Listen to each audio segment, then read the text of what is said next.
What's the difference between people who are actually rich and those who are acting like they're rich? People who are actually rich, like you rich, and sorry guys, shouldn't That's swear. good. That's good. They're not concerned about impressing you. Interesting. They are, I talk about this in my book, they are apex predators. They do not worry about what you think about them. Wow. It is the guy that you see walking into a 3 Michelin star restaurant in a quiet, normal looking outfit, sweater vest situation, eats his meal, leaves a 50% tip because they can. That's true wealth. Then you've got the wannabe wealth that goes to that same restaurant, dripped out in a designer label, is, making a scene. Why isn't this water sparkling? This is still. I don't like that. No. Like, just, really, really new to the experience, and then leaves a 10% tip. Wow. That's interesting. So what are the other soft skills that you can tell between someone who's actually rich and someone who's faking it or trying to be rich, or maybe has some money, but they're trying to show it off too much? Mm-hmm. So I would say that people who want to look rich brag about things. Look at my new bag, look at my new car. Really rich people, they don't brag, they talk about experiences that they have. So this is another experience, and like one that I frankly couldn't really relate to when I first started in my career, because I didn't come from that kind of money. But when it was around vacation season and people were talking about going to Italy. And the yachts and the... Not even the yachts, but everybody had a restaurant in Capri that you had to try. Wow. Everyone had their favorite place for gelato, in Venice, whatever it was. You could tell that person had lived life in a way that someone who doesn't have that kind of access, who doesn't have that kind of money, doesn't have, because they can't take the time off. They don't have the money to go to those places. And even if they did, they would be doing things on the path versus stuff off the beaten path that lets them live like a local. What would you say are a few practical things if people are like, I don't have money for the next few months. I don't have an emergency fund. I've got debts I'm still paying off. If someone is financially sick and unwell and their financial health is unstable, what are a few strategies they can do to either increase their income or get back to financial wholeness? Mm-hmm. I would say something that people struggle with realizing is that these changes you'll have to make, they're not permanent. They're only temporary. Yes. And you are going to be uncomfortable. It's not going to be fun. And I am very anti, cut out the avocado toast, don't buy the coffee, rah, okay? I am. Yeah.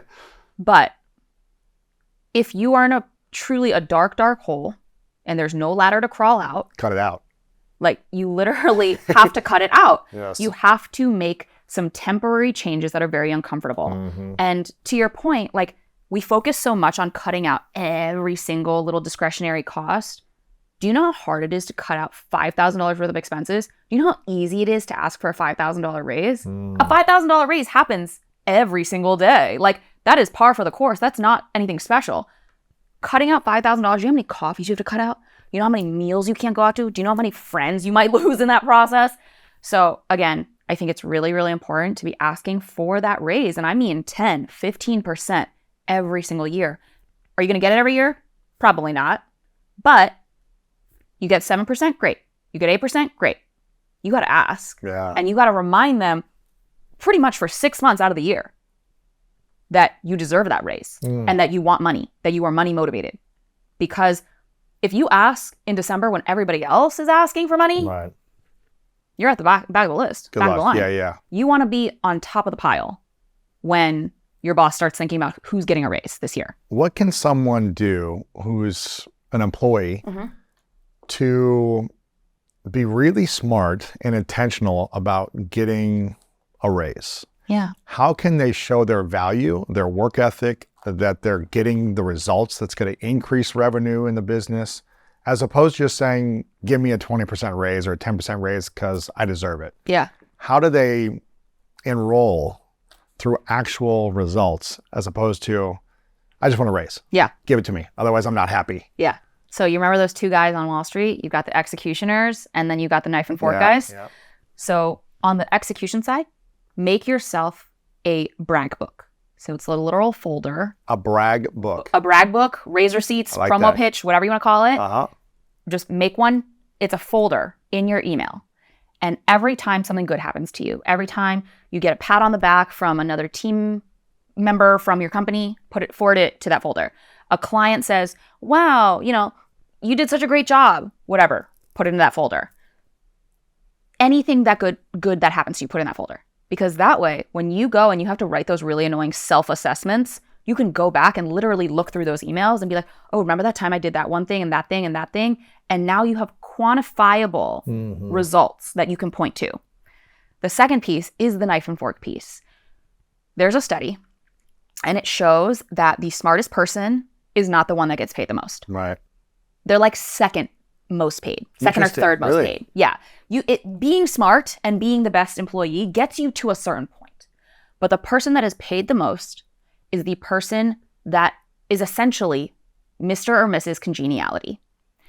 You need to be liked. You need, and not so much like you have to be agreeable and likable, but like people have to think of you. Like, You got to be top of mind. you got to be top of mind. And you have to be, unfortunately, popular around the office.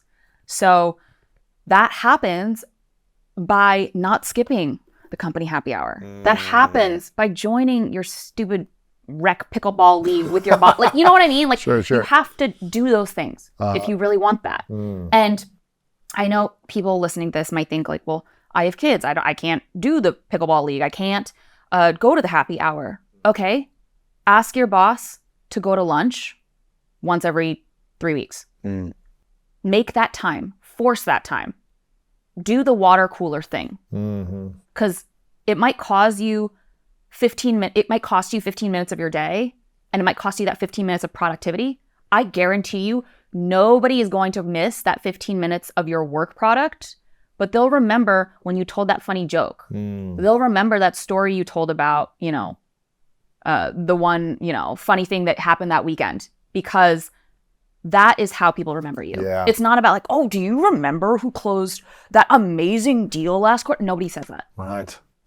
What I think about is like, who is able to show up with just consistent, good attitude, energy, and effort consistently? Who creates the least amount of stress? Yes. That I don't want to think about the challenges and the stress that is being brought to the team or to myself, but that you're just consistent. Not that you can't have a challenging day or bad stuff happens, but just overall, you got pretty good attitude. Yeah. Pretty good energy. You're willing to show up and work hard consistently. It's like, all right, cool. You're gonna get rewarded. Yeah. And But go ahead. no, I was going to say it's also like doing an elevator test or an airport test when you're looking at a resume.